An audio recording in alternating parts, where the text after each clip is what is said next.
स्वागत है आप सभी का मिलर टाइम्स में। मैं हूं आपके साथ शान असगर। अभी मैं मौजूद हूं प्रेस क्लब में और यहां पे जिस तरह से त्रिपुरा में दंगा हुआ उसको लेकर एक प्रेस कॉन्फ्रेंस किया गया है, जिसमें हमारा जो वहां एक डेलीगेशन गया था उसमें थे इंजीनियर सलीम साहब। सर, आप जब वहां पहुंचे तो आपने क्या देखा वहाँ?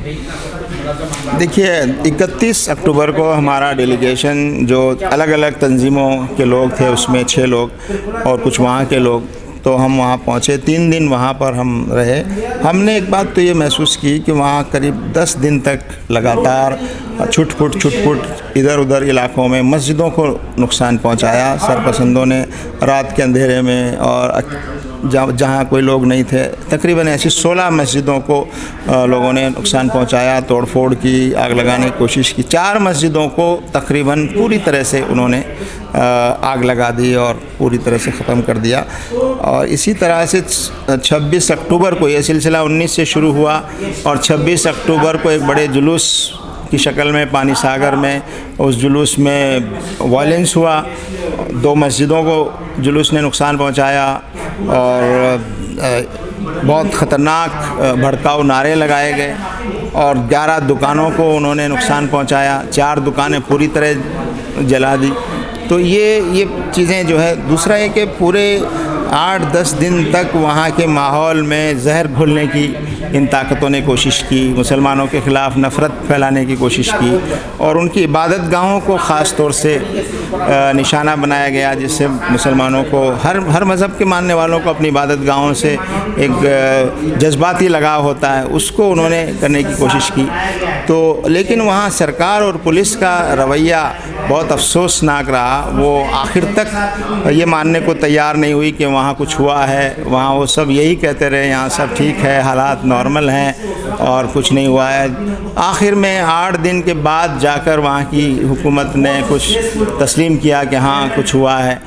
और अब जो वहाँ हो रहा है वो और ज़्यादा ख़तरनाक है कि जो डेलीगेशंस वहाँ जा रहे हैं और जो पुलिस की और सरकार की नाकामियों को जो उजागर कर रहे हैं और जो वहाँ के विक्टिम्स की जो सही सूरत हाल है उसको लोगों को बता रहे हैं या उनकी मदद करना चाहते हैं, ऐसे लोगों के ख़िलाफ़ ह्यूमन राइट ग्रुप्स, एडवोकेट्स और सिविल सोसाइटी के लोग और आपके जर्नलिस्ट लोग, इन सब के ख़िलाफ़ उन्होंने एक तरह से कार्रवाई करना शुरू किया है, जो एक फासिस्ट तरीका है। अभी मालूम हुआ है कि 2 लोगों को UAPA का नोटिस जारी किया है उन्होंने और 100 से ज़्यादा लोगों की एक फ़हरिस्त जो है वो FIR में जिनके ख़िलाफ़ वो कार्रवाई करना। उनमें सर आपका भी नाम है? मुझे नहीं मालूम, आप बता रहे हैं तो मैं मान लेता हूँ। लेकिन ये सरकार कुछ भी कर सकती है कि जब आप वहाँ जा रहे हैं, विक्टिम से मिल रहे हैं। हम तो सरकार से भी मिलने की कोशिश कर रहे थे,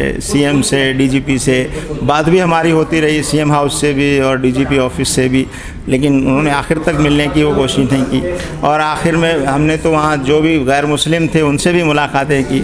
तो इससे अंदाज़ा होता है कि सरकार किस हद तक जो है फासिस्ट तरीके पर आ गई है कि अपनी गलती मानने के बजाय और जो समाज में नफ़रत फैलाने वाले लोग हैं उनके ख़िलाफ़ कार्रवाई करने के बजाय, जो पुलिस अफसर जिन्होंने दंगा रोका नहीं बल्कि दंगाइयों का एक तरह से वो साथ नज़र आए, ऐसे लोगों के ख़िलाफ़ कार्रवाई करने के बजाय वो समाज में शांति बनाने वाले लोग और सही बात लोगों को बताने वाले लोग, ऐसे लोगों के ख़िलाफ़ कार्रवाई करना ये बहुत ख़तरनाक है। सर, आपको क्या लगता है खास करके जिस तरह से मसाजिद को टारगेट किया गया, वो कौन लोग थे और कहाँ से आए थे वो लोग? देखिए, लोग तो सब त्रिपुरा ही के थे, लेकिन ये वो लोग थे जो ऐसे संगठनों से जुड़े हुए हैं जिनका एजेंडा नफ़रत फैलाना और मुसलमानों के ख़िलाफ़ नफ़रत फैलाना, ऐसे संगठनों से जुड़े हुए लोग थे, लेकिन वहीं के लोग थे।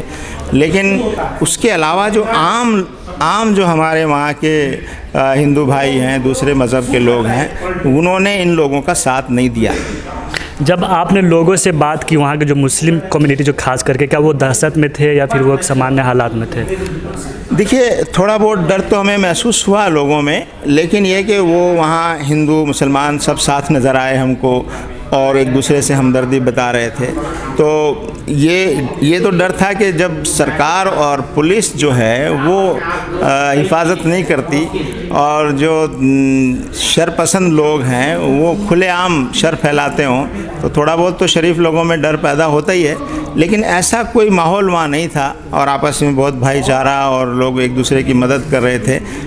लेकिन ये ज़रूर है कि ये जो ताकतें हैं नफ़रत फैलाने वाली, ये ताकतें बराबर कोशिश कर रही हैं, लेकिन वहाँ की आवाम शायद अभी उनका साथ नहीं दे रही है। सर, जब आप वहाँ पहुँचे तो पुलिस का किस तरह का रवैया था? क्या पुलिस आप लोगों को पूरा आज़ादी दिया वहाँ सब कुछ देखने के लिए, या फिर कहीं रोका भी?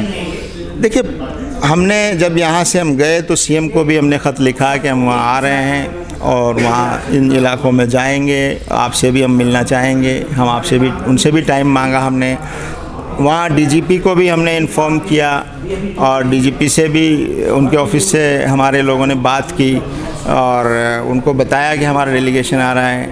हमारे साथी को डीजीपी ऑफिस से बताया गया कि नहीं, यहाँ सब हालात ठीक हैं, आपको यहाँ नहीं आना चाहिए था और हमारा मशवरा है कि आप न जाएं। लेकिन जाहिर है, लेकिन हम उनसे कहा कि हम जाएंगे, दौरा करेंगे, वापस आने के बाद हम आपसे बात करेंगे, मिलेंगे, और हम बराबर उनसे कांटेक्ट में रहे। लेकिन आखिर तक न सीएम की तरफ से न डीजीपी की तरफ से हमारा अपॉइंटमेंट फ़िक्स नहीं हुआ। अलबत्ता इनके एक आईजी से हमारी फ़ोन पर बात होती रही और उन्होंने कहा कि आप हमसे आके मिल सकते हैं, लेकिन उस वक्त हमारे पास वक्त नहीं था और हमारे आने का वक्त हो गया था। तो उनके एक आईजी से ज़रूर हमारी बात हुई, लेकिन हम जहाँ गए पानी सागर में, वहाँ पुलिस के ऑफिसर, जो लोकल ऑफिसर्स थे, उनसे हमारी मुलाकात हुई, उनसे बातचीत हुई। और मस्जिद के प्रोटेक्शन में कुछ लोग जो वहाँ सिक्योरिटी फोर्सेस के थे, उनसे हमारी बात हुई। लोकल जो गैर मुस्लिम हिंदू भाई थे, उनके साथ हमारी बातें हुई। तो हमारा ख्याल है कि वहाँ ऐसा माहौल वैसा नहीं है कि उन्होंने पूरे मुल्क, पूरे माहौल को ख़राब कर पाए हों, वो शायद उसमें कामयाब नहीं हुए। सर, आखिरी सवाल, सर क्या वजह लगता है कि जो शासन से प्रशासन लेकर जो नेशनल मीडिया, सब ने इस घटना को छुपाने की कोशिश की?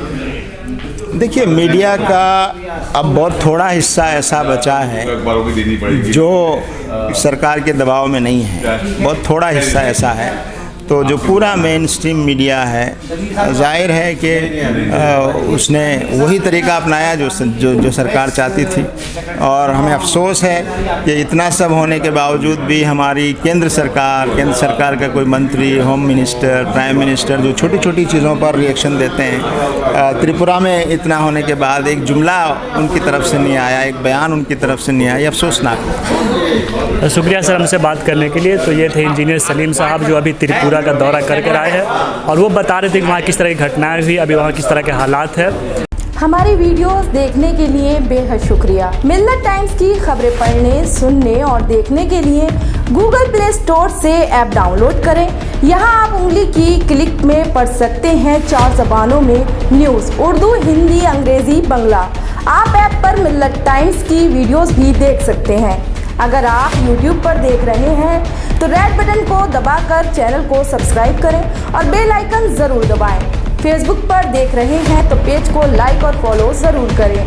ट्विटर और इंस्टाग्राम पर भी मिल्लत टाइम्स को फॉलो करें। मिल्लत टाइम्स की स्टोरीज हासिल करने के लिए टेलीग्राम और व्हाट्सएप पर बराह रास्त हमारे साथ जुड़ सकते हैं। हमारे काम से आप मुतमईन हैं तो इसे जारी रखने और मजबूत बनाने के लिए हमें सपोर्ट करें। स्क्रीन पर दिख रहे और डिस्क्रिप्शन में दिए गए अकाउंट नंबर पर मिल्लत टाइम्स को अपनी रकम भेज सकते हैं। अगर आपके इलाके का कोई मामला है, आपकी मसाइल को मीडिया में जगह नहीं दी जा रही है, तो हमें ईमेल करें या व्हाट्सएप पर मैसेज करें। हम उठाएंगे आपकी आवाज़। मिल्लत टाइम्स मतलब मजलूमों की आवाज़, नफरत के खिलाफ जंग, फर्जी खबरों से निजात। www.millattimes.com